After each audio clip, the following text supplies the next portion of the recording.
बिहार विधानमंडल के बजट सत्र का समापन हो गया। अनिश्चितकाल के लिए सदन को स्थगित कर दिया गया है। इसके बाद अब सदन मानसून सत्र में शुरू होगा। सत्र समापन के बाद सीएम नीतीश कुमार विधानसभा अध्यक्ष से मिले। इस दौरान डिप्टी सीएम रेणु देवी और संसदीय कार्य मंत्री विजय चौधरी भी मौजूद रहे। इस सत्र के दौरान विधान परिषद में 22 बैठकें की गयी। 1030 प्रश्नों की सूची प्राप्त हुई, जिसमें 922 प्रश्नों के उत्तर स्वीकृत किए गए, जबकि 434 प्रश्न उत्तरित हुए। इस सत्र में कुल 11 विधेयक पारित किए गए।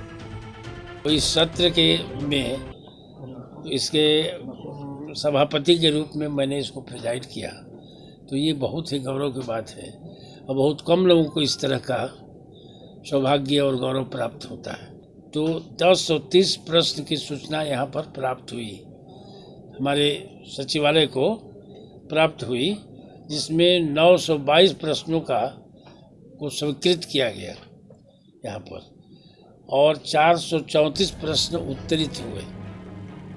इस सत्र के समापन के बाद विधायकों ने इस सत्र को लेकर अपनी अपनी प्रतिक्रिया दी है। सर्वप्रथम कहना चाहूँगा और आभार प्रकट करना चाहूँगा अपने बिहार विधानसभा के अध्यक्ष आदरणीय विजय सिन्हा जी का, कि जिन्होंने 100% क्वेश्चन का उत्तर मंगवाया और ऑनलाइन डिजिटल जिसको हम लोग कहते हैं कि कर लो दुनिया मुट्ठी में, वो सारे जवाब प्रश्न के उत्तर ऑनलाइन माननीय मंत्रियों ने दिया और जिसके सदन के माध्यम से अध्यक्ष जी ने बीच बीच में बताया भी क्या करते थे कि इसका उत्तर 100% आया भी। इस वित्तीय वर्ष में बहुत सुंदर तरीके से, बहुत सौहार्द वातावरण में यह सदन चला है, जिसके लिए माननीय सभी विधायकों का आभार प्रकट करते हैं। माननीय सदन के नेता, उपनेता, माननीय हमारे प्रतिपक्ष नेता, सभी ने सदन को चलाया, इसके लिए बहुत बहुत धन्यवाद। हमको यही खट्टा मीठा अनुभव हुआ कि सदन में सवाल हर विधायक अपने अपने क्षेत्रों और बिहार के स्तर का पूछता है, लेकिन उसका गोल मोटोल जवाब सरकार के द्वारा दी जाती है।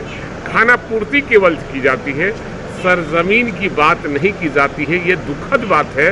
पहले भी सरकारें रहती थी और पहले भी बातें होती थी, लेकिन अब के सरकार और पहले के सरकार में जमीन आसमान का अंतर है और लोगों का काम नहीं हो पाता। ये पूरे बिहार में जो लॉ एंड ऑर्डर का सिचुएशन है वो सबके सामने में है।